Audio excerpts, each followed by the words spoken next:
Shabbat Shalom Lekulam Haverim, Shabbat Shalom a todos amigos, Baruch Hashem, finalmente vamos iniciar agora a Parashá Vayetze, uma Parashá extremamente importante para nós, Baruch Hashem. Eu quero convidar a vocês a abrirem juntamente conosco no Sefer Breshit, no livro de Gênesis, capítulo 28, versículo 10, livro de Gênesis, capítulo 28, versículo 10, abra juntamente conosco. E enquanto você encontra o livro de Gênesis, capítulo 28, versículo 10 em diante, nós vamos a uma breve leitura da primeira passagem, bem em hebraico, desta porção maravilhosa da Torá. E nos diz o seguinte, em hebraico: Vayetze Yaakov mi Beersheva vayeler Haranã. Em português, Yaakov, Jacó, deixou Beersheba, em português, e dirigiu-se a Haran, a cidade de Haran, o povoado de Haran. Ok, meus amigos? Baruch Hashem. Vamos ao comentário introdutório da Parashá de hoje, aqui nesse Humash, nessa edição encadernada da Torá, do livro de Gênesis, que nós recomendamos da editora Mayanot, que é o Humash Gutnik, ok? Nós recomendamos essa edição para o estudo e apreciação de todos. Pois bem, nos diz assim o comentário introdutório do Humash Gutnik, dessa edição encadernada da Torá, do livro de Gênesis, da seguinte forma: por que a Parashá, a porção da Torá de hoje, que nós estamos estudando, a partir de Gênesis capítulo 28, versículo 10 em diante, chama-se Vayetze? Vayetze conota a partida. No começo da nossa parashá, da nossa porção da Torá de hoje, Yaakov, ou seja, Jacó, deixa sua casa na terra de Israel, ou seja, no ponto geográfico, nas imediações da terra em que ele vivia, a terra de Eretz Israel, da terra de Israel, e ao fim ele retorna extremamente opulento, extremamente abundante, extremamente rico, não somente em finanças, mas no sentido pleno, no sentido de shalom. Ok? Enquanto estava longe de casa, Yaakov, Jacó, formou a maior parte de sua família, 11 de seus filhos, todos leais ao caminho de seu pai. E, ironicamente, Abraão e Isaac, que passaram todos os seus dias na terra de Israel, ambos sofreram com filhos rebeldes. Porque Yaakov alcançou uma totalidade perfeita de filhos fora da terra, do território de Israel. Então nós temos uma pergunta, uma reflexão primária. Ironicamente, Abraão e Isaac, que passaram todos os dias, a exemplo de Isaac, não é verdade? Que viveu todos os seus dias na terra de Israel, sofreu com filhos rebeldes. Abraão, na verdade, não viveu todos os seus dias em Eretz Israel, ele é de Ur Kasdim, nasceu longe do território nacional de Israel. Ele era do território onde hoje nós conhecemos como Iraque, na verdade, o Iraque em português, que no passado era Ur Kasdim, Ur dos caldeus, que pertencia aos sumérios, ao povo sumério, o povo mais antigo que nós temos notícia historicamente. Mas Isaac viveu todos os seus dias no território de Eretz Israel e mesmo assim passou dificuldades com o filho rebelde, que foi o caso de Esaú e Esaú. Então por que ele sofreu com um filho rebelde? Porque Yaakov alcançou Jacó uma totalidade perfeita de filhos fora da terra de Israel. Enquanto Yaakov, Jacó, era um tzadik, uma pessoa íntegra, naturalmente íntegra, sendo o fundador do povo israeli, do povo israelita, do nosso povo israelita, ele também possui a vantagem transcendente, sobrenatural do Benoni e do Baal Teshuvah. Ou seja, de uma pessoa mediana, de uma pessoa que está aspirando, de uma pessoa que está se desenvolvendo no que diz respeito à conversão ao Eterno, à sua aproximação ao Eterno. Aqueles que lutam com o mal e o domínio, aquelas pessoas que continuamente, todos os dias da sua vida, rotineiramente, militam contra as influências e as suas tendências pecaminosas do seu bássar, da sua carne, da sua carnalidade, da sua materialidade. Militam, lutam, batalham todos os dias contra as suas vontades pecaminosas, internamente e externamente, seja por via de influência externa ou influência interna. Então, o Baal Teshuvah, o Benoni, uma pessoa mediana, uma pessoa que está em processo de conversão ao Eterno, mesmo aqueles que já passaram pelo primeiro processo de conversão ao Eterno, a sua Teshuvah, uma vez que a Teshuvah, a conversão ao Eterno é todos os dias da nossa vida, mesmo as pessoas que já possuem uma experiência de longa data de conversão ao Eterno, militamos contra as nossas tendências pecaminosas todos os dias. É a nossa tarefa. E nós vamos compreender essa tarefa, essa shlichut, essa missão nossa nesse mundo físico, a partir de agora de maneira cada vez mais profunda. Então, preste muita atenção no conteúdo da Parashá de hoje, Parashá Vayetze. Gênesis capítulo 28, versículo 10 em diante. Esse elemento da sua personalidade começou a se expressar quando Yaakov, Jacó, saiu da atmosfera de uma conexão elevada com o Eterno, conducente da terra de Israel, e se juntou a Lavan, seu sogro, lá na cidade de Haran. Para quem não sabe, Lavan é Labão em português. Ali, Yaakov, Jacó, foi forçado a emergir dentro de um mundo corrupto, pecaminoso, envolto e imerso em Avodah Zarah, idolatria. E, ainda ao mesmo tempo, construir uma família e administrar seus negócios de maneira honesta. Isso trouxe à tona as habilidades inatas, as habilidades naturais das características de Jacó, como um batalhador transcendente, um batalhador, um lutador, um guerreiro sobrenatural, que milita suas batalhas a partir da atmosfera de uma realidade transcendente, sobrenatural. As batalhas de uma pessoa íntegra, assim como Jacó, assim como Yaakov em hebraico, elas são militadas a partir da atmosfera, a partir da realidade transcendente, sobrenatural, ou até mesmo, como chama em português, espiritual. Porque todas as coisas que advêm a esse mundo, todas as coisas que habitam nesse mundo físico, elas passam a serem concretizadas nesse mundo físico a partir das dimensões superiores, ou das dimensões transcendentes, sobrenaturais, também chamadas de espirituais em português. Então, como é dito nas Bessorotovot, nas Boas Novas, como é dito nas Ketuvim Netzarim, nos textos nazarenos, a nossa batalha maior, os nossos maiores embates, os nossos maiores enfrentamentos, nossas maiores dificuldades a serem militadas e superadas, não é contra a carne ou contra o sangue, mas sim com questões transcendentes, sobrenaturais e espirituais. Todas as nossas batalhas, tudo que acontece no mundo físico, parte primeiro do universo, da atmosfera transcendente, sobrenatural. E depois elas passam a fazer parte do mundo físico, do nosso mundo físico, do Olam Hazé, desse mundo presente. Como as guerras começam? Como as dificuldades começam? Dentro do ser humano. Dentro de uma mentalidade de pensamentos de inveja, de sentimentos negativos, pensamentos negativos, desejos negativos, pretensões negativas. Daí surgem as guerras. As guerras não ocorrem simplesmente porque alguém tropeçou numa pedra, porque uma folha caiu no chão, por questões da natureza. As guerras, as dificuldades, as adversidades, elas ocorrem dentro do ser humano. E elas são oriundas, elas são provenientes, elas surgem de uma dimensão, a partir de uma dimensão sobrenatural, transcendente. Essa é a fonte de todas as adversidades. E é necessário que nós possamos ter sempre isso em mente, de que todas as adversidades elas têm a sua origem transcendente, e é a partir de uma dimensão transcendente que nós devemos militar, que nós devemos pelejar, batalhar veementemente, com toda a nossa força, com todo o nosso ímpeto, através da Torá. E somente através da Torá, as nossas batalhas internas e externas serão vencidas. É a nossa missão, é a nossa shlichut, que elas sejam vencidas, que elas sejam superadas, apesar das nossas dificuldades, apesar de diversas vezes nós perdemos um round ou outro nessa batalha, nessa luta. Por muitas vezes nós perdemos algumas lutas, algumas batalhas, nós somos golpeados, nós somos alvejados, e muitas vezes nós caímos, muitas vezes nós desmaiamos, muitas vezes nós desfalecemos. Mas é necessário que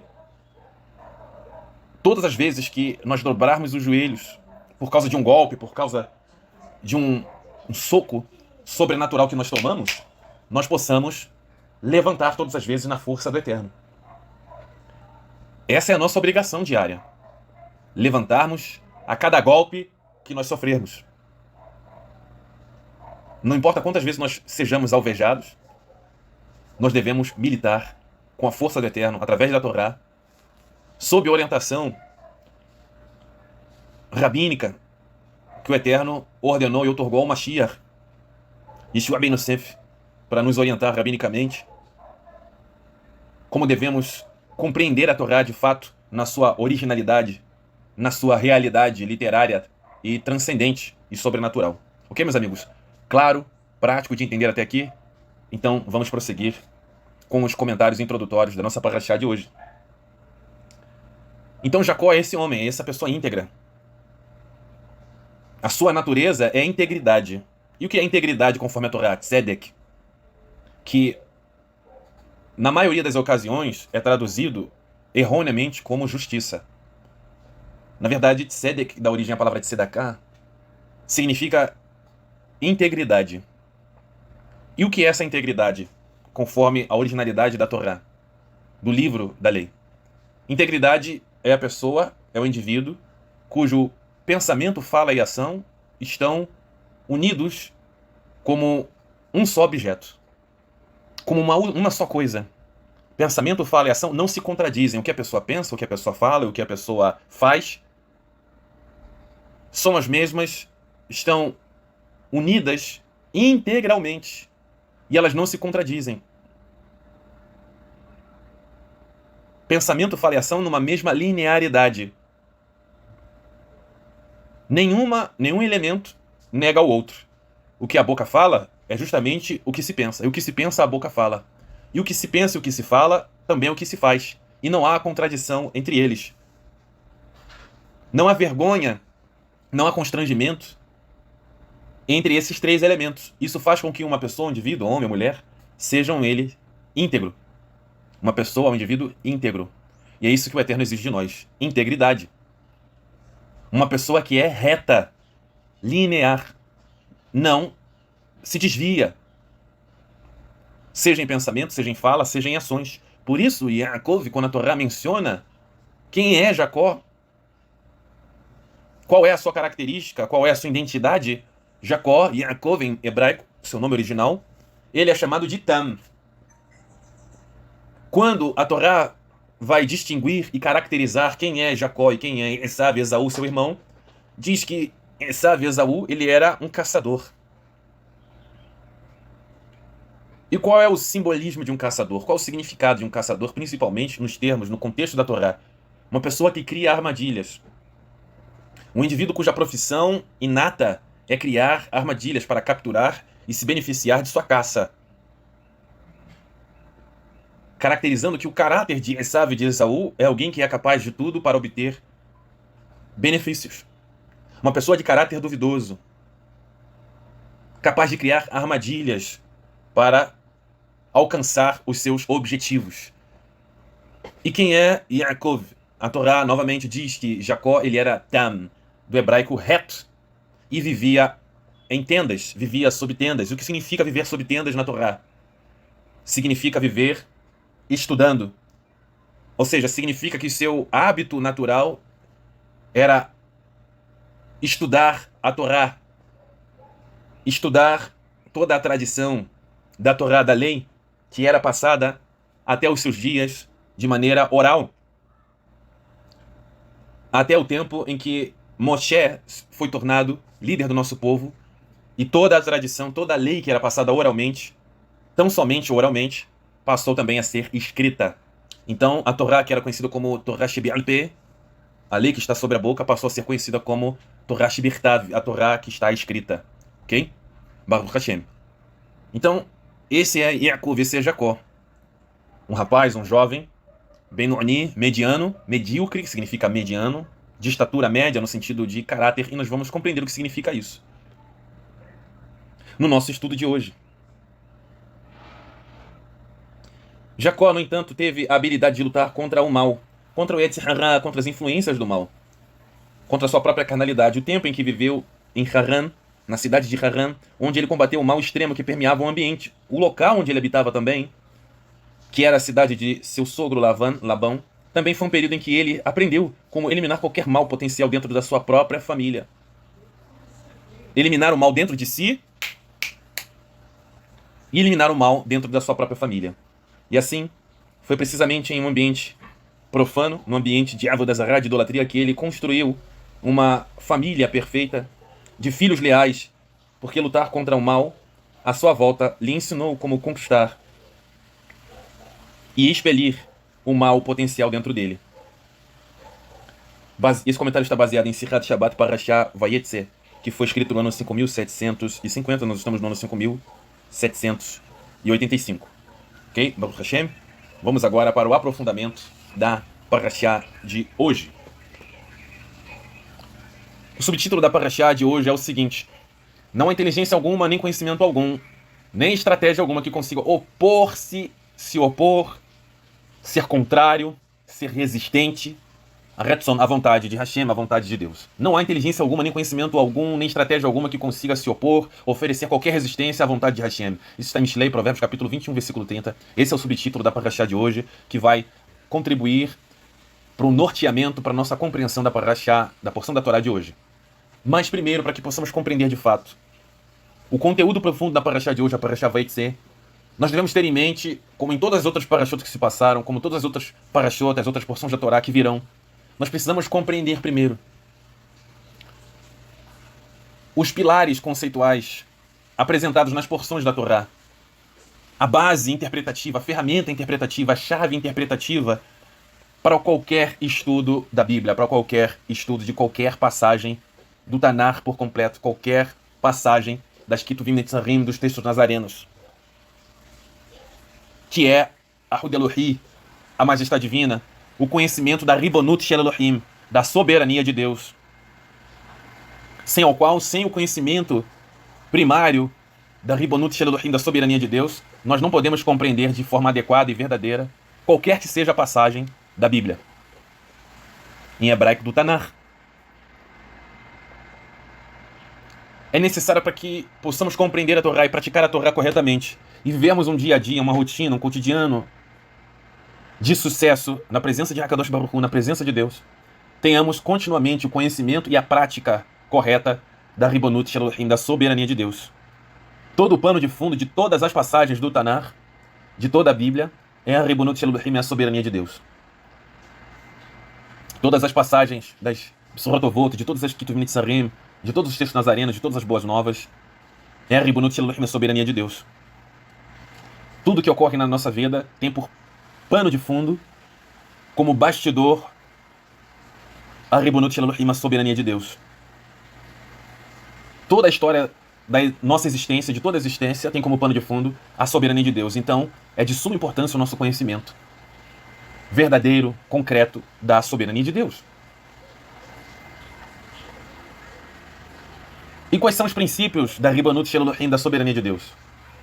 De acordo com o Midrash, para quem não sabe, para quem esqueceu, Midrash é uma literatura que explica a Bíblia através de uma linguagem de parábolas. Então, através dessas parábolas, nós podemos compreender profundidades complexas da Torá numa linguagem mais prática, mais clara, podemos assim dizer, para que possamos compreender os valores, os significados das passagens bíblicas.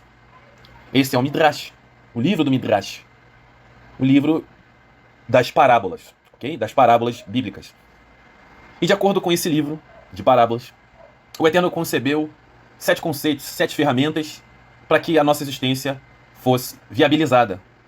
E esses são os 7 fundamentos, as 7 ferramentas: a Torá, o Teshuvá, o Gan Eden, o Gehinom, o Kisei HaKavod, o Beit HaMikdash e o nome do Mashiach. São esses 7 fundamentos, 7 ferramentas para que o nosso mundo fosse viabilizado. Então o nosso mundo ele foi desejado, o nosso mundo, a nossa existência foi planejada, foi desenvolvida por Hakadosh Baruch Hu antes de qualquer coisa viesse a existir. Tudo foi planejado antes da existência de qualquer que seja a existência. O Eterno estava só e o Eterno desejou criar, através do seu impulso de doar. O Eterno desejou criar. O Eterno planejou a criação. O Eterno desenvolveu a criação e concretizou a criação. De igual modo, o Eterno nos desejou, o Eterno nos planejou, o Eterno nos criou. Nada nesse mundo é fruto de algo sem querer, sem desejo. Sem querer significa sem desejo, sem vontade. Tudo foi criado pela vontade de Hakadosh Baruch Hu. Nós conhecemos uma expressão muito famosa, popular no Brasil, em países de língua latina, que é a famosa frase do "foi sem querer querendo", né, do seriado Chaves. E todas as vezes que o personagem Chaves dizia "foi sem querer querendo", ele queria dizer: olha, eu não tive desejo nisso. Foi sem querer. As pessoas dizem, quando algo acontece, olha, isso foi sem querer, bom ou ruim, as pessoas dizem, olha, isso foi sem querer, não tive a intenção. Na verdade, tudo na existência ou na inexistência tem como base, tem como fonte o querer do Eterno. A Ratzon, o Etzah, o planejamento, o desejo, o querer, a vontade do Eterno. Nada nesse mundo é sem querer. Tudo que ocorre ou não ocorre tem como fonte a Ratzon, a vontade do Eterno, a Ribonut Shel Elohim, a soberania de Deus. Então, é fundamental que possamos refletir, termos em mente que para todas as nossas dificuldades, para todas as nossas diversidades internas e externas, sejam elas pequenas ou grandes, o conhecimento diário, o contínuo conhecimento, o estudo diário e prática diária da Ribonut Shela, do reino da soberania de Deus. Então, o Eterno construiu 7 ferramentas para viabilizar o mundo, para que o mundo, a existência, fosse criada. Torah Teshuvah Gan Eden Gehinom Kiseh Kavod Beit HaMikdash, o nome do Mashiach, o nome do Messias. Agora nós vamos explicar de que maneira essas 7 ferramentas em particular são vitais, fundamentais, para que a humanidade, portanto, pudessem ser concebidas antes da criação. E é com o comentário do Rabino Ran, mais conhecido como Rabbi Nissim Ben Reuven, no livro da Guimará, no Tratado de Nedarim 39a, de que esses 7 conceitos foram concebidos, essas 7 ferramentas citadas aqui, foram concebidos no pensamento de Deus antes da criação, porém transformados em realidade, obviamente, numa época, num período, no momento posterior. Por exemplo, o Gehinom, que é o quarto elemento, a quarta ferramenta criada pelo Eterno para criar o mundo. Ah, mas o que é Gehinom? Gehinom é o local de sofrimento e penitência, traduzido em português como inferno. Ele foi uma ferramenta criada antes da fundação do mundo para viabilizar a criação. Tanto o Gan Eden, que é o terceiro na lista, o paraíso, o mundo vindouro, quanto o Gehinom, foram criados antes da fundação do mundo.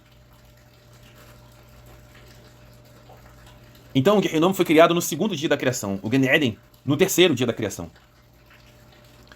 A Teshuvah, o retorno ao Eterno, a conversão ao Eterno, o ato de se converter ao Eterno, o desejo de se converter ao Eterno, o recurso jurídico da lei divina de se converter ao Eterno, foi concebido para manter a existência. Um mundo sem Teshuvah, sem arrependimento, sem conversão a Deus, pereceria aos olhos do juízo de Hashem.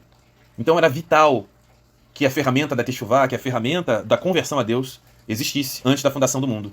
O Gan Eden, o paraíso, o mundo vindouro, foi concebido a fim de assegurar um benefício para os tzadikim, um benefício, uma morada para os justos, para as pessoas íntegras, assim como Yaakov, assim como Jacó, que nós estamos estudando hoje. O Gehinom, o local de sofrimento e penitência, o inferno, foi concebido a fim de dar castigo ao malvado, aos perversos, aos Rechaim, Chas v'Shalom, que Eterno nos livre. O que se acabou, o trono de glória, o conceito, a ideia, a percepção, a funcionalidade do trono de glória foi concebido antes do universo, a fim de manifestar a glória de Deus. Ou seja, todo o conceito de soberania de Deus foi concebido antes do universo, a fim de manifestar a glória de Deus. Essa noção de que Deus é soberano, quando nós percebemos que o Eterno é soberano nas nossas vidas, na criação, em toda a existência, isso foi criado para Deus. Era necessário que isso existisse, para que a nossa existência fosse viabilizada, fosse possível. O lugar onde morava a Shekhinah, a presença divina, permanentemente era o Beit HaMikdash, o templo em Jerusalém. Portanto, o conceito de templo, de um local específico, definido para louvarmos ao Eterno, foi concebido como uma condição para a criação também. O objetivo, aliás, e aqui nós temos o ápice dessas 7 ferramentas para a criação do mundo. O objetivo final da humanidade é chegar os dias do Mashiach, os dias do Messias, como está escrito nas Besurotovot, na parábola que conta sobre o casamento da noiva com o noivo, representada pelo nosso povo, Am Israel, o povo de Israel, com o Mashiach. Portanto, o nome do Mashiach deveria ser formulado antes mesmo da criação. E isso está expresso, isso está escrito, essa referência, em Mishlei, Provérbios capítulo 8, todo o capítulo 8. E todo esse comentário que nós estamos lendo está no livro do Midrash. E você pode conferir essa referência dessas 7 ferramentas para criar o mundo, como foi feito o mundo, como o mundo foi criado, o mundo foi planejado, o mundo foi desejado, a criação. Eu digo mundo, nós dizemos mundo, não só o planeta, não somente o universo, as estrelas, toda a existência, toda e seja lá qual for a existência, tudo foi criado a partir de um desejo de Deus, de um planejamento divino, de uma ação divina. Tudo tem propósito, nada nesse mundo tem ausência de propósito. Tudo nesse mundo, por menor que seja considerado, ou maior que seja considerado, tem propósito. E você pode conferir toda essa referência no livro do Midrash. El Midrash Disse, edição em espanhol. Então vamos agora para a segunda etapa da nossa paraxá. Estamos a 30 minutos da nossa paraxá. Vamos agora redobrar a nossa atenção. E vamos refletir sobre um aspecto fundamental. E que aspecto é esse? O Eterno criou o homem com um propósito específico no mundo. O Eterno criou duas classes distintas de pessoas, duas classes distintas de ser humano, chamados de Bnei Or, filhos da luz, e Bnei Rosher, filhos das trevas. Dentre outras terminologias, outras expressões, outros termos, para que possamos compreender esses dois tipos de pessoas distintas que o Eterno criou. Então o Eterno desejou, o Eterno planejou, o Eterno concretizou, e isso vale para as nossas vidas. Dois tipos de pessoas, dois tipos de ser humano. Conforme nos conta o livro do Zohar, o Zohar HaKadosh, na página 106 à página 108, na edição da editora Polar, que nos conta que quando todas as Neshamot, no mundo das almas, todos os seres humanos, toda a humanidade estava diante do Eterno, no nível de alma, ainda não no nível físico, o Eterno reuniu todas as almas e contou todo o propósito de todas as Neshamot, de todas as almas. E as almas começaram a protestar diante do Eterno, dizendo o seguinte: olha, Hashem, no mundo que nós vivemos é um mundo extremamente elevado, aqui não possui sofrimento, aqui não há obstáculos para que possamos nos elevar diante da sua presença. Mas no mundo que o Senhor quer nos enviar, no mundo físico, no Lam Hazé, no Lam Asiá, no mundo das ações, tudo ocorrerá por meio de esforços. Nós nos esforçaremos e, por sua vez, também sofreremos diversas adversidades internas e externas. E a nossa elevação dependerá também dos nossos esforços. Será uma vida de batalha, será uma vida de lutas internas e externas, de todos os tipos. E as almas protestaram, colocaram diversos argumentos diante do Eterno. E imediatamente o Eterno ordenou que todas essas almas descendessem a esse mundo. Inclusive você que está ouvindo agora, eu que estou transmitindo a Parashá, todos nós. Um a um fomos ordenados a cumprir a nossa shlichut, a nossa missão nesse mundo. Para os Bnei Rosher, para os filhos das trevas, a missão de exercer nesse mundo sofrimentos, de exercer nesse mundo, de oferecer a esse mundo dificuldades, obstáculos, conforme está expresso na Torá, em Gênesis. O Eterno disse para Adão, que na sua plantação, que Adão iria sofrer dificuldades na sua plantação. Isso não se remete apenas ao seu ofício trabalhista, à sua profissão de agricultor, mas na sua profissão existencial, de que nesse mundo nós devemos plantar, frutificar. Esse foi um dos primeiros mandamentos que o Eterno ordenou ao homem, a missão do homem nesse mundo, de todos os habitantes do Gan Eden, do paraíso, que é zelar pelo Éden, zelar pelo paraíso, e nele produzir, frutificar suas plantações. E fora do Gan Eden, no mundo das ações, Adão, representando a humanidade, dele iria descender abrolhos, cardos, ervas daninhas, representando o quê? Seus frutos naturais, frutos do seu corpo, seus descendentes, de Adão e Havá, de Adão e Eva também, iriam surgir no mundo filhos perversos, não somente filhos elevados, não somente filhos de caráter, não somente filhos tzadikim, pessoas íntegras, pessoas justas, mas também cardos, abrolhos, espinheiros, dificuldades nesse mundo. Exatamente em sintonia com essa passagem do Zohar, do livro do Zohar, da página 106 até a página 108 da edição da editora Polar. Então, toda a nossa missão nesse mundo foi desejada, planejada e concretizada pelo Eterno. Quem desejou, quem pensou, planejou, escreveu a nossa história foi o Eterno, já foi escrito. Toda a história da existência, assim como das nossas vidas, tudo já foi pré-ordenado pelo Eterno. Óbvio, todo planejamento sucede o fato. Sucede, ou seja, antecede um fato. O pensamento antecede a ação. O desejo antecede a ação. O planejamento antecede a ação. Tudo foi pré-ordenado pelo Eterno. E tudo que ocorre, ocorrerá e aconteceu, acontece e acontecerá porque o Eterno desejou, planejou e já concretizou. Nós temos um comentário em Kohelet, Eclesiastes, capítulo 6, versículo 10, que nos diz o seguinte: aconteça o que acontecer, está no passado, foi designado há muito tempo. E sabia-se que aconteceria. Quanto ao homem, ele não pode competir com o que é mais forte do que ele. Isso está em Kohelet, Eclesiastes, capítulo 6, versículo 10.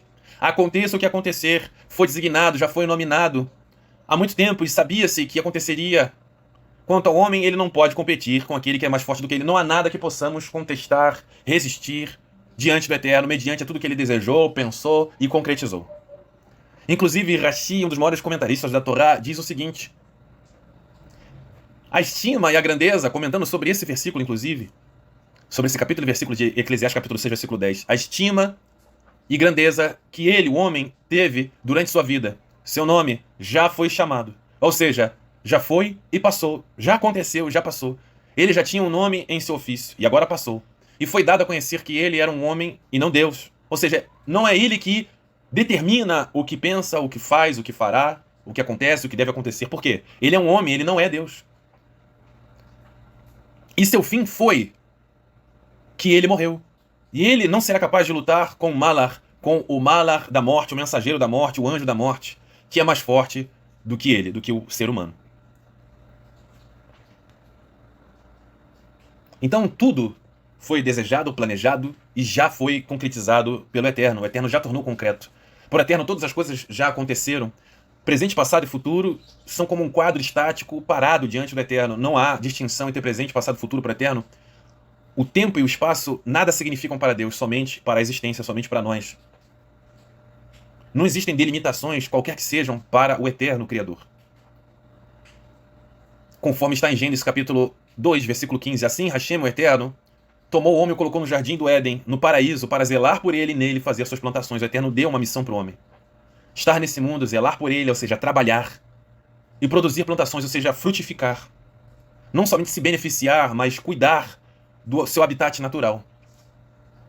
Já sobre o Am Israel, nosso povo de Israel, a Bíblia nos diz, Devarim, Deuteronômio capítulo 7, versículos 6 e 7, pois tu és um povo consagrado a Hashem, seu Deus. Foi a ti, se direcionando para Israel e não a outro povo, foi a ti que Hashem, seu Deus, escolheu dentre todos os povos sobre a face da terra para seres seu povo querido, ou seja, desejado. Um tesouro pessoal, desejado no sentido de deleitoso, um desejo querido. Seu tesouro pessoal, ou seja, um valor de valor pessoal eterno, de alta estima. E quem é esse povo de Israel que o Eterno escolheu, que o Eterno elegeu como seu povo especial? Por que esse povo é especial? Quais são as características que tornam esse povo especial? Pois o Eterno escolheu Yaakov, Jacó, ou seja, Israel para si, Israel por sua propriedade. Salmos, capítulo 135, versículo 4. Isaías, mas tu, ó Israel, servo meu, tu, Yaakov, Jacó, quem escolhi, descendência de Abraão, meu amigo. Isaías, capítulo 41, versículo 8 e 9.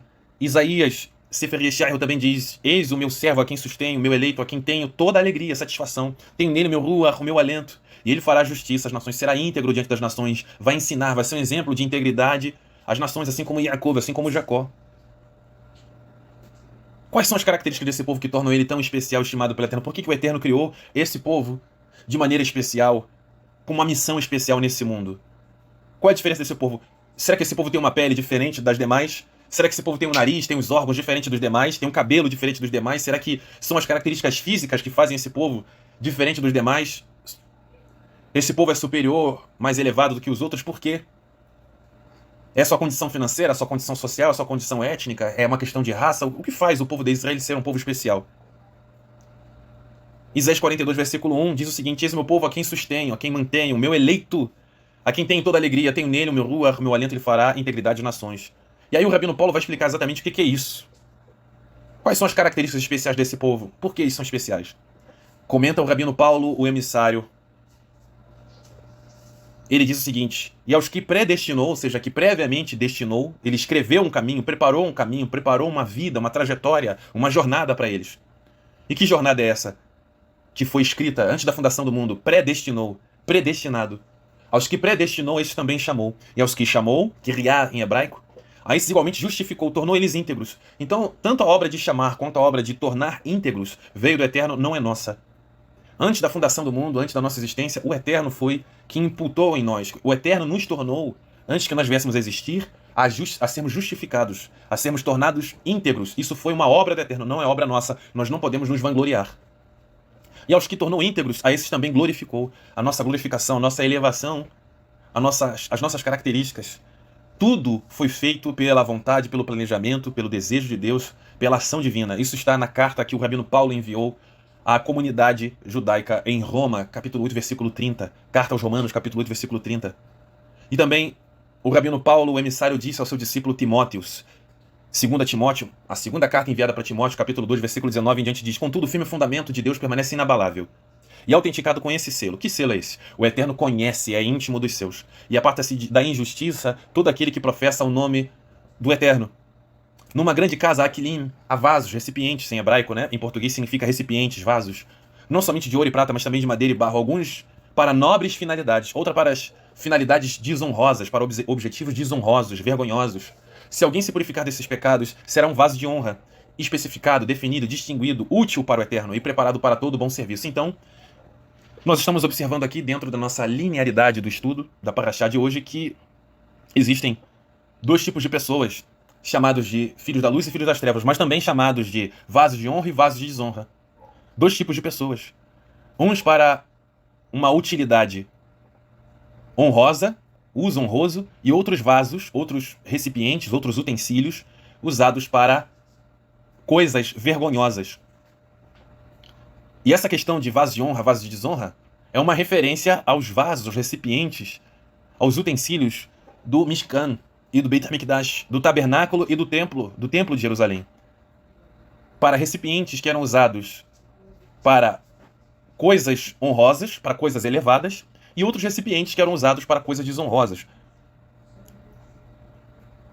Existiam recipientes que eram usados para colocar os pães da proposição, os pães que eram apresentados diante do Eterno, para levarem as imolações, os ingredientes, os animais que eram imolados, que eram abatidos, como atos de pedido de perdão, como atos de agradecimento diante do Eterno. E outros recipientes que eram utilizados no tabernáculo e no templo de Jerusalém para levarem os órgãos internos, as gorduras, as fezes dos animais que eram abatidos, tanto no tabernáculo quanto no templo. Essa é a referência utilizada aqui pelo rabino Paulo, o emissário, enviada na sua segunda carta ao seu discípulo Timóteos, do capítulo 2, segunda carta, capítulo 2, versículo 19 em diante. Então, através dessa parashá, nós estamos compreendendo, passo a passo, que existem dois tipos de pessoas. Existem diversos termos para esses tipos de pessoas. Esses dois tipos de pessoas. Filhos da luz, filhos das trevas, vasos de honra, vasos de desonra. Pessoas que são comparadas a trigo e outras que são comparadas a ervas daninhas. Erva daninha que também é a mesma coisa que cardos, abrolhos, espinheiros.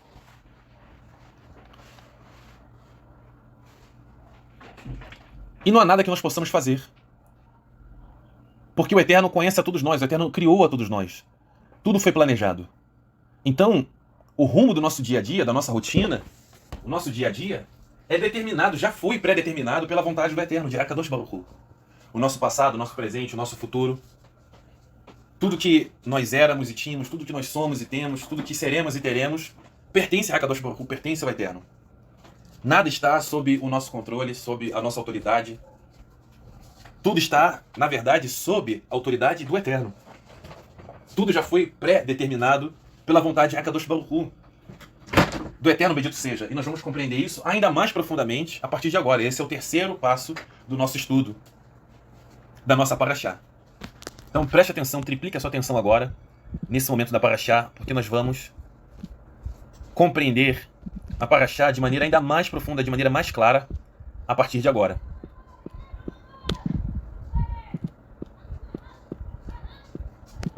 Preste atenção. O Eterno conhece os seus. Percebam como estamos sob o controle do Eterno. E a que ponto, e a que nível. Salmos capítulo 94, versículo 11, Terhilim, né? Salmos, nos diz o seguinte: o Eterno conhece muito bem a todos os pensamentos humanos e sabe o quanto eles são fúteis, o quanto eles são sem valor, o quanto eles são frívolos, bobagens. Não existem atalhos ou fórmulas para conhecer a mentalidade do Eterno, sem que seja por meio de sua revelação na Torá. Sefer Yeshar, o livro de Isaías, capítulo 45, versículo 9, diz o seguinte: ai daquele que tenta militar diante do seu Criador, ou seja, é no sentido de rebeldia, no sentido de protesto. Ai daquele que reclama diante do seu Criador, daquele que não passa de um mísero caco entre outros muitos cacos espalhados pelo chão. O que nós somos comparados? Uma pessoa que vive reclamando diante do Eterno.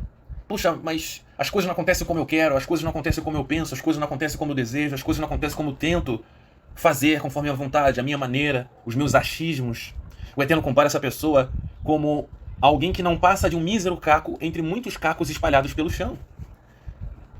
E continua o texto de Isaías capítulo 45, versículo 9. Porventura o barro pode reclamar ao olheiro: que é isso que estás modelando? Será que a obra que fazes pode protestar diante do Eterno? Você tem experiência? Mostra as suas mãos. Ou seja, o recipiente, o vaso, não pode reclamar, protestar diante do seu Criador, do olheiro, do seu artesão, perguntando ao artesão se ele sabe exatamente o que está fazendo. Por quê? Porque o artesão, o artífice, o olheiro, ele é superior ao vaso. Tão superior que o vaso ele é inanimado, ele não tem nem a capacidade de refletir, nem a capacidade, muito menos, de questionar diante do seu Criador, diante do seu olheiro. Por quê? Porque ele é inferior. Então percebam só, do mesmo modo somos inferiores do nosso Criador, somos inferiores diante do Eterno Deus Todo-Poderoso. Nada podemos protestar diante do Eterno. Nós devemos questionar o Eterno no sentido de pergunta, no sentido de adquirir diante do Eterno as respostas. Isso sim, com certeza. Mas não de protestarmos, de fazermos pirraça diante do Eterno. Porque o Eterno tem todo o controle. Então percebam como é fundamental, o quão é fundamental que tenhamos conhecimento, que tenhamos a constante reflexão da Ribonut Elohim, da soberania de Deus. Tudo ocorre por meio da soberania de Deus. Se Deus, o Eterno, ele é misericordioso conosco, é porque ele tem poder para ser misericordioso. Ele é soberano para ser misericordioso conosco, rico em misericórdia. Tudo parte da soberania divina. O controle do Eterno, o zelo do Eterno pelas nossas vidas, é porque ele é poderoso, ele é soberano para tal. Reflitam nisso. Então, tudo que pensamos, tudo que fazemos, tudo que desejamos, ocorre porque o Eterno desejou, planejou e efetuou dessa forma. Então, para que o nosso dia a dia tenha sucesso, nós precisamos consultar o Eterno em todas as coisas. Porque tudo foi planejado, tudo foi desejado, planejado e efetuado pelo Criador, pelo Eterno bendito seja. Mishlei, Provérbios capítulo 21, versículo 30. Não há inteligência alguma, nem conhecimento algum, nem estratégia alguma que consiga opor-se à vontade de Hashem. Conforme nós estudamos na introdução do nosso estudo. Jó, livro de Iov, capítulo 5, versículo 12 ao 14. O Eterno frustra as intenções dos astutos, de modo que suas mãos nada possam executar. Não adianta o quão entusiasmado a pessoa esteja, quão audaciosa a pessoa seja. O Eterno frustra as intenções dos astutos, de modo que suas mãos nada possam executar. Não importa o quão a pessoa possa ser ilustre, famosa, conhecida, inteligente, o Eterno frustra as intenções dos astutos, de modo que suas ações e suas mãos nada possam executar. Salmos, capítulo 33, versículo 10 e 11. O Senhor desfaz os planos das nações e frustra os intentos dos povos. Comentam escritos Minitzarim, os textos nazarenos. A primeira carta do rabino Paulo, emissário, para a comunidade judaica em Corinto. Primeira carta à comunidade de Corinto, capítulo 3, versículo 19, diz o seguinte: porquanto a sabedoria desse mundo é loucura aos olhos de Deus, pois está escrito, ele apanha os sábios inteligentes nas suas próprias artimanhas deles. Na primeira carta do rabino Paulo, emissário, à comunidade judaica em Corinto, 1 Coríntios, capítulo 3, versículo 20, diz o seguinte: e mais, o Eterno conhece os pensamentos dos sábios, que são elucubrações vazias, sem sentido, sem utilidade, de nada servem.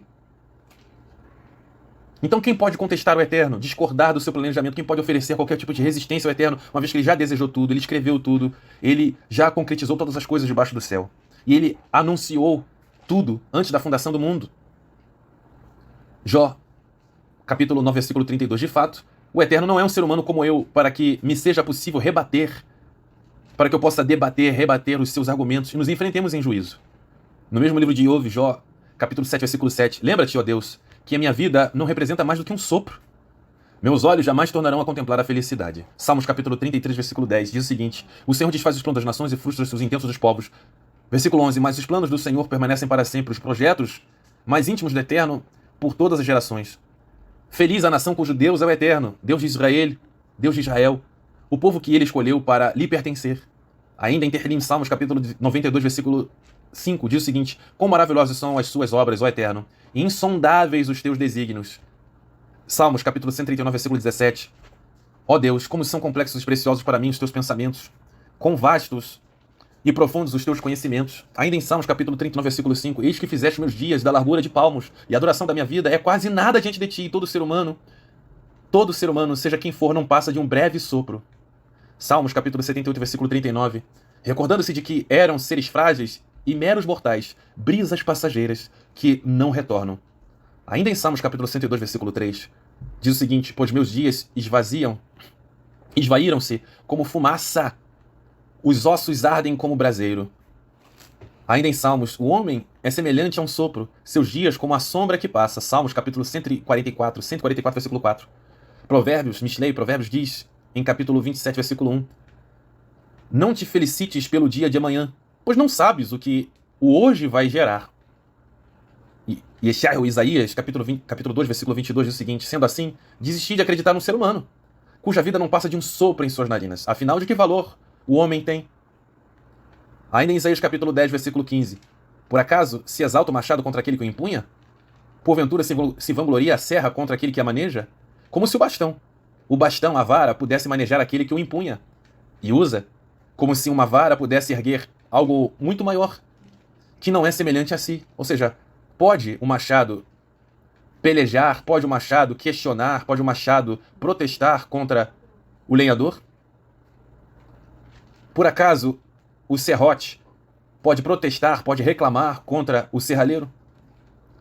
Pode o bastão manejar aquele que o empunha? Pode uma vara erguer algo que é muito maior, que é superior, que não é semelhante a ela? Não. Ainda em Isaías capítulo 29, versículo 16. Que perversão e presunção a vossa! O que é isso que pensam? Tratar o olheiro como se fosse argila? Barro? Porventura, o objeto formado pode alegar aquele que o formou: ele não me fez. O vaso poderá dizer ao olheiro: ele nada entende do que faz. Isso é possível? Não é possível. Da mesma maneira, nós não podemos protestar, oferecer qualquer resistência diante do Eterno. E por que isso não é possível? Porque o Eterno é superior a nós. Ribono Shel Olam, soberano do mundo, soberano de toda existência, de toda a eternidade. Então cabe a nós, como pessoas que foram a elas, né, a nós, foi dada sabedoria, pessoas sábias, conforme a vontade do Eterno, buscarmos, compreender a soberania de Deus, a Ribonut Shel Elohim, a soberania de Deus, o conhecimento da soberania de Deus, o estudo da soberania de Deus e a prática do conhecimento da soberania de Deus no nosso dia a dia é fundamental para o nosso sucesso diário, para o sucesso das nossas vidas. Então, nós precisamos ter constantemente na nossa cabeça que tudo que pensamos, tudo que desejamos, tudo que fazemos, que pretendemos fazer, aquilo que nós não fazemos, tudo, absolutamente tudo, está no controle do Eterno, está sob o controle do Eterno. E nós devemos estar em contínua sintonia com o Eterno para que a nossa vida tenha sucesso todos os dias. Todos os dias. Vejam só o que diz o Sefer Miqueias. O livro de Miqueias nos diz o seguinte, capítulo 4, versículo 12. Mas as nações idólatras não conhecem o pensamento de Hashem, o pensamento de Deus. Não entendem a Marshavá. Preste atenção nessa palavra. Não entendem. Ou seja, a mentalidade idólatra, a mentalidade das pessoas que estão fora da Torá, fora dos mandamentos, que não desejam os mandamentos, praticar os mandamentos, que estão afastadas dos mandamentos, estão à margem dos mandamentos, vivem uma vida marginal diante da Torá. Não entendem a Marshavá, hebraico, Marshavá. Não entendem a Marshavá do Eterno, daquele que ajunta como feixes para a eira. Vamos analisar o que significa Marshavá, essa palavra em hebraica, Marshavá. De onde vem essa palavra Marshavá? Vem do radical Chashav. O que significa essa palavra Chashav? Chashav significa pensamento no sentido de cálculo. Então, as nações, as pessoas idólatras, não entendem o cálculo de Hashem. Não entendem os cálculos do Eterno. Inclusive, essa palavra Chashav é a mesma palavra que vai dar origem à palavra Marshev, que significa calculadora. Hoje, no hebraico moderno, a palavra Marshev significa calculadora, ou computador. Também vai gerar a palavra Chashav. Chashav também significa contador. Hoje, no hebraico moderno, a palavra Hashav significa contador, significa também inventor. Então percebam, o Eterno, ele é o contador. O Eterno é o inventor. Tudo nesse mundo foi calculado pelo inventor, pelo calculador, pelo contador. Hoje, nos sites em hebraico, que trabalham com contabilidade, eles são chamados, né? Esses sites são sites de Hashav, empresas de Hashav, de contador, de contabilidade.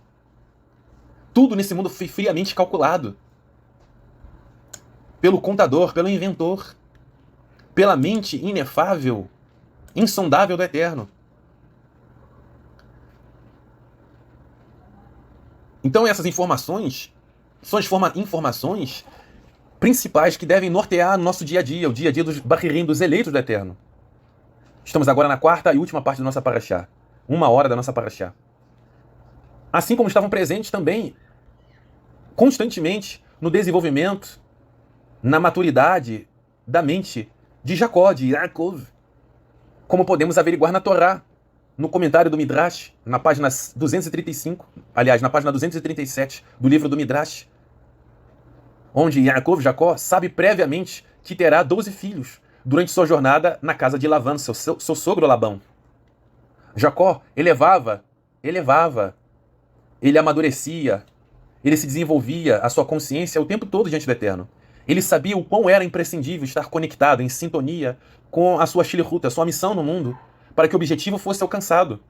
O seu objetivo existencial, o seu propósito de vida fosse alcançado.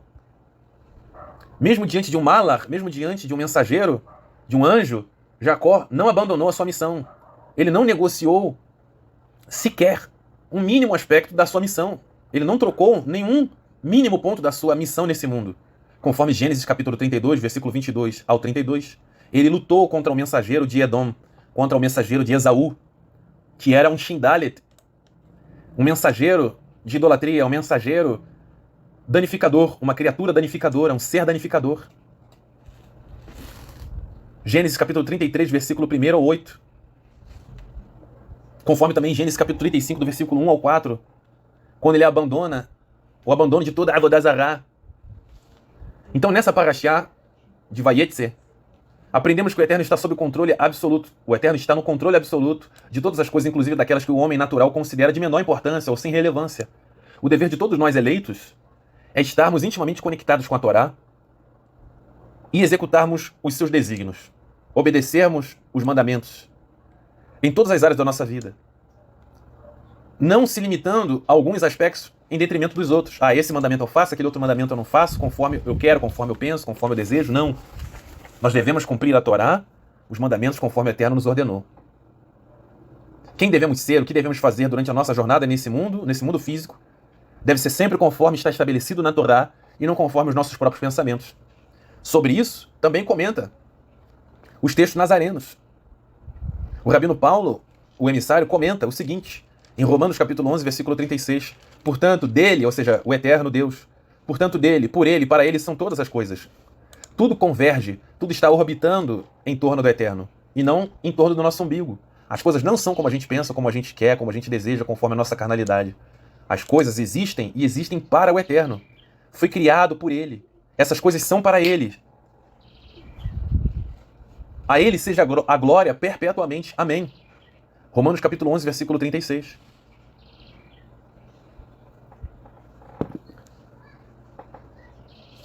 Então essa jornada de Yaakov, a jornada de Jacó,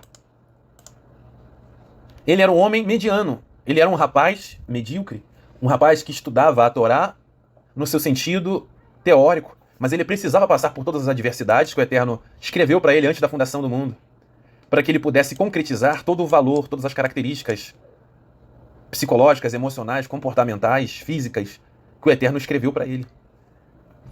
Ele precisava concretizar a missão que o Eterno desenvolveu, escreveu para ele. Precisava realizá-las. Então passou por todas essas adversidades e ele provou concretamente que ele era um homem íntegro.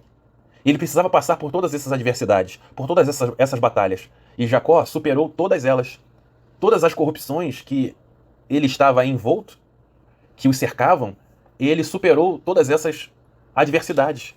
todas as sugestões para que ele se corrompesse, para que ele se submetesse e se tornasse uma pessoa igual ao seu sogro Labão, um homem corrupto pela idolatria, Jacó superou todas essas corrupções, todas essas sugestões de corrupção. Não somente ele expurgou o mal que poderia habitar na vida dele, como também de sua família.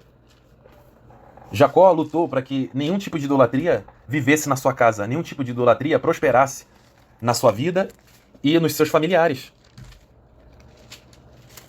Então, é uma batalha no aspecto transcendente, conforme nós começamos nosso estudo de hoje, como também no aspecto físico. A Torá nos mostra que, certa feita, Jacó reuniu todos os seus familiares e perguntou e ordenou que todos eles apresentassem todos os utensílios de idolatria, todos os brincos, todas as joias, todas as parafernálias que eles estavam carregando de idolatria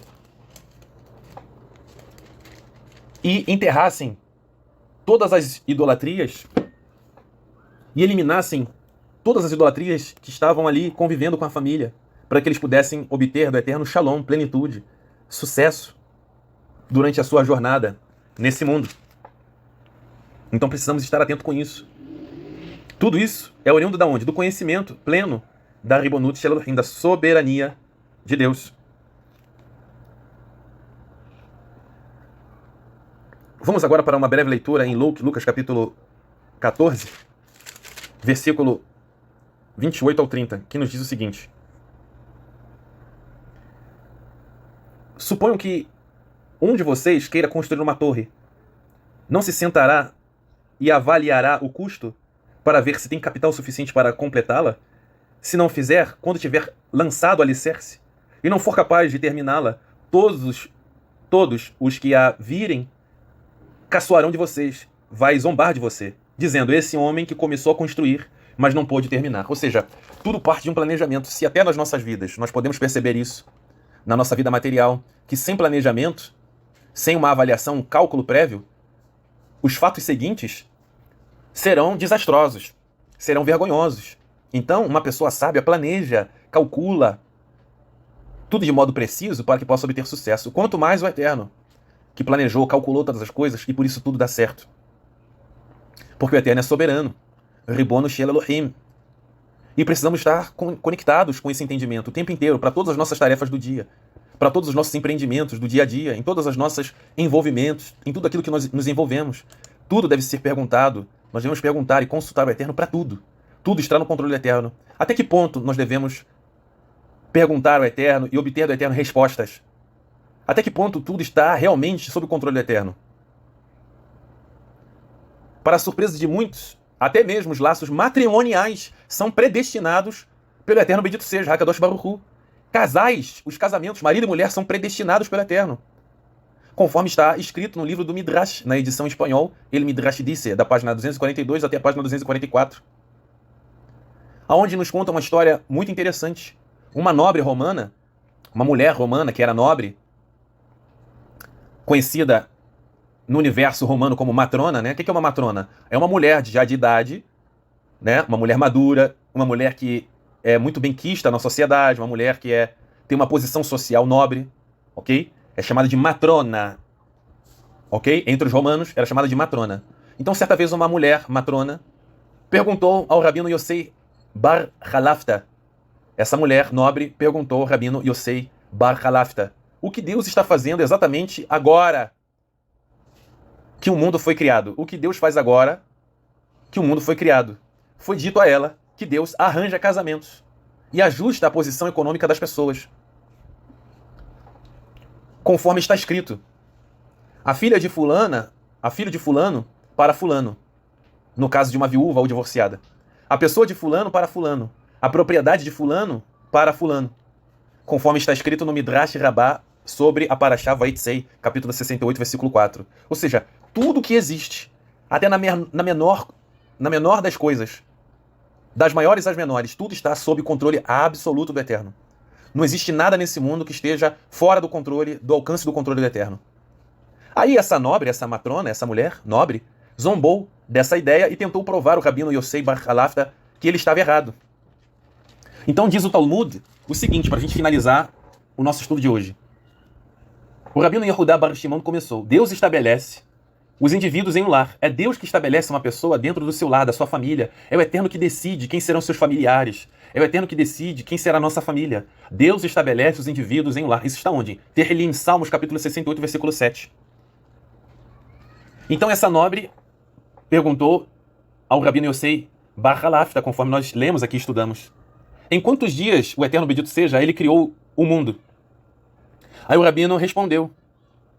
O Rabino respondeu para ela, o Rabino Yosei bar Halafta respondeu para ela: em 6 dias, como está escrito, pois em 6 dias o Senhor fez os céus e a terra, conforme Êxodo capítulo 20, versículo 11. Ela disse a ele: desde então até agora, o que ele tem feito? Já que ele criou o mundo, ele está aposentado, ele não está fazendo mais nada, o que ele está fazendo?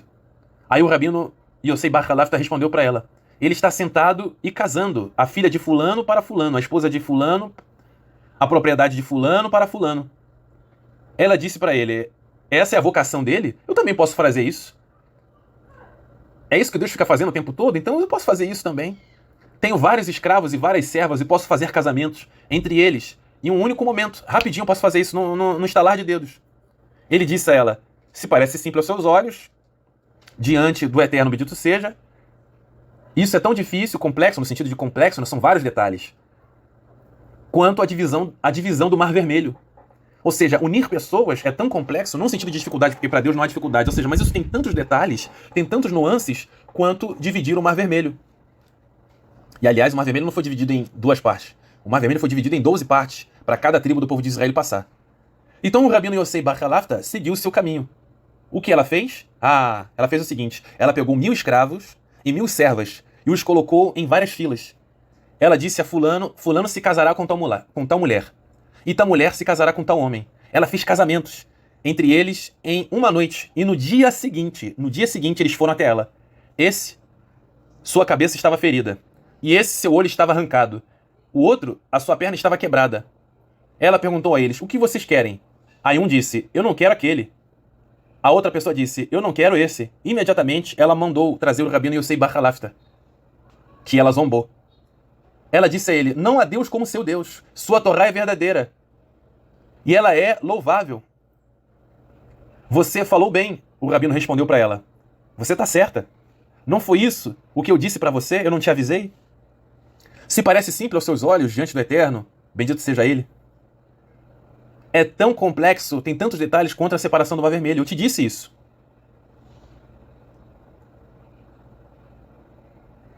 Ele as combina contra a vontade deles. Preste atenção disso. Olha o que o Rabino falou para ela. O Eterno une as pessoas mesmo contra a vontade deles. Não do seu agrado, como está declarado. Deus estabelece indivíduos em um lar. Ele liberta os prisioneiros em correntes, como está em Salmos capítulo 68, versículo 7. O que é a palavra em Salmos capítulo 68, versículo 7, que está em hebraico? Boksharot. Bokosharot. O que significa? É com choro, berri, e com música, shivarot. Aquele que está disposto com música e aquele que não está disposto chora. O Rabino Berriá disse: nessa língua, o Rabino Yosei bar Halafta respondeu para ela: o santo bendito seja, ele se senta e faz escadas, e humilha esse e levanta aquele, abaixa esse e eleva aquele outro, como está escrito. Mas é Deus quem é o juiz. Ele humilha a esse e levanta aquele. Salmos capítulo 75, versículo 8. Há casos em que alguém vai ao seu... E há casos a quem vai até aquele outro. Tudo o que acontece é pela vontade do Eterno. Quando em Gênesis capítulo 24, versículo 63, Jacó foi ao seu encontro, como está escrito, Jacó partiu de Beersheba, isso aconteceu pela vontade do Eterno também, como todas as coisas. No livro de Eished HaNehalim, publicado no ano de 1843, na cidade de Vilna, explica que essa disputa entre o Rabino Yosei bar Halafta e a matrona de Roma não era o que parecia. O Rabino Yosei bar Halafta percebeu o que realmente estava por trás da pergunta daquela nobre matrona, daquela nobre mulher de Roma. Ela acreditava que Deus criou o mundo e deixou o mundo sozinho, que as coisas funcionassem no mundo de maneira autônoma, de maneira autômata, que as nossas vidas são conforme a gente deseja, que as coisas estão largadas. que Deus não tem mais envolvimento com os assuntos do homem. Quando, na verdade, a Bíblia nos diz que não cai um pássaro sem que seja pela vontade de Deus, pelo controle de Deus. Aliás, o Rabino Yosei Bar Halafta, nesse momento de embate com aquela matrona, com aquela nobre romana, selecionou um exemplo mais dramático da ação contínua de Deus, da soberania contínua de Deus, que estão presentes nesse livro Eished Hanechalim, que Deus está envolvido até mesmo nos desejos emocionais de cada ser humano. Retzonot Hadam, os desejos emocionais do ser humano. E é por isso que o Rabino Yosei Bar Halafta trouxe os exemplos do casamento. De acordo com esse livro, Yeshed Hanechalim, o Rabino Yosei Bar Halafta explicou para aquela mulher um conceito muito profundo e sobrenatural. Ela agora entendia que Deus, o Eterno, está sempre recriando o mundo. E se Deus parasse por 1/1000 de segundo, o mundo deixaria de existir. Todas essas lições foram incorporadas no exemplo da vida real do casamento. Se Deus está manipulando pessoas que estão destinadas a se casar, imagine o que Deus está fazendo em todos os outros reinos da criação. Então, se o Eterno não tivesse no controle absoluto de todas as coisas, se o Eterno deixasse de ter controle das coisas por 1/1000 de segundo, tudo seria destruído, o mundo deixaria de existir. Então, o controle do Eterno é, na verdade, uma manifestação do amor de Deus pela criação, o amor de Deus por nós. Ai de nós se o Eterno não tivesse controle absoluto o tempo inteiro, a cada 1/1000 de segundo, a cada 100º de segundo, de todas as coisas que ocorrem. Se o Eterno não tivesse controle absoluto de todas as coisas, há muito tempo nós já teríamos sido consumidos pela ira divina.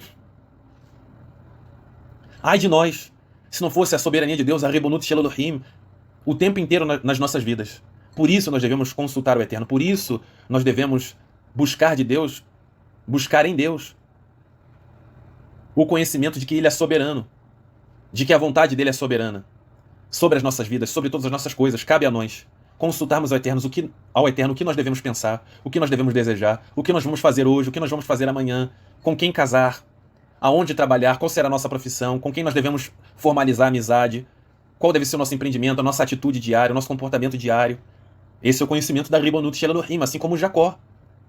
Por isso a vida de Jacó, a vida de Abraham, Yitzhak, Yaakov, a vida de Abraão, Isaac e Jacó, a vida de Yeshua ben Yosef, Hamashiach, foi um sucesso. Eles foram um sucesso porque eles conheciam a soberania de Deus. E eles aplicavam a soberania de Deus, o conhecimento da soberania de Deus, todos os dias da sua vida. Os idólatras, os Elilim, eles se incomodam com isso, com esse conhecimento. Eles sentem coceira, eles ficam agoniados com o conhecimento da soberania de Deus, que Deus é soberano, que o Eterno é soberano. Eles tentam pensar uma maneira de evitar isso, mas não podem. E até mesmo buscando evitar isso, eles também estão obedecendo à vontade do Eterno.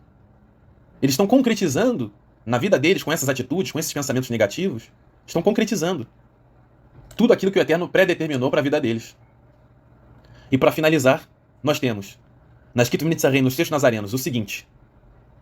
Agora prestai atenção, preste atenção vocês que aclamai, vocês que falam. Hoje ou amanhã nós vamos à cidade, nós vamos a tal cidade. Lá nós vamos nos estabelecer por 1 ano, nós vamos morar por 1 ano. Negociaremos, nós vamos trabalhar, nós vamos negociar e obteremos grande lucro, vai ser um sucesso. Contudo, vocês não entendem, vocês não tendes o poder de saber, vocês não possuem o poder de saber o que acontecerá no dia de amanhã. Ou seja, o futuro, seja daqui a 1 segundo, daqui a 1 hora, daqui a 1 dia, daqui a 1 semana, 1 mês, 1 ano, 1 década, 1 século. Nós não temos o poder de saber o amanhã. O que é a vossa vida? O que é a vida de vocês? Vocês simplesmente, como a neblina que aparece por algum tempo e logo se dissipa. Em vez disso, vocês devem afirmar, se o Eterno quiser, ou seja, Imir Tzer Hashem, viveremos e faremos isso ou aquilo. Entretanto, vocês estão se orgulhando das suas capacidades, das suas habilidades, dos seus dons, dos seus talentos. E toda vanglória, toda manifestação de ego, de se vangloriar, de se autoglorificar, como essa, é maligna. Reflitam sobre isso, pois quem sabe que deve fazer o bem e não faz, comete pecado. Isso está em Yaakov no livro de Tiago, capítulo 4, versículo 13, até o 17. Então, nós sabemos a nossa missão. Nós sabemos o que nós devemos fazer nesse mundo. Uma vez que nós sabemos quem é o Eterno, que Ele é soberano, nós sabemos quem nós somos. Nós sabemos o que devemos fazer. Nós sabemos qual é a nossa missão. Nós sabemos para onde nós devemos ir. E se uma pessoa sabe o que deve fazer, sabe a sua missão e não faz, comete hatat, comete pecado. Comete a transgressão da lei. Que o Eterno abençoe a vida de todos nós. Que o Eterno nos ilumine a todos. Que o Eterno nos dê cada vez mais consciência da sua soberania. Que o Eterno nos conceda sucesso em todos os nossos pensamentos, em todos os nossos desejos, em todos os nossos atos, em todas as nossas palavras. Que o Eterno nos torne íntegros, assim como foram Abraham, Yitzhak e Yaakov, assim como foram Abraão, Isaac e Jacó, assim como foi o Mashiach, Yeshua ben Yosef. Beshem, Yeshua Mashiach ben Yosef, amém ve amém. Até mais, pessoal.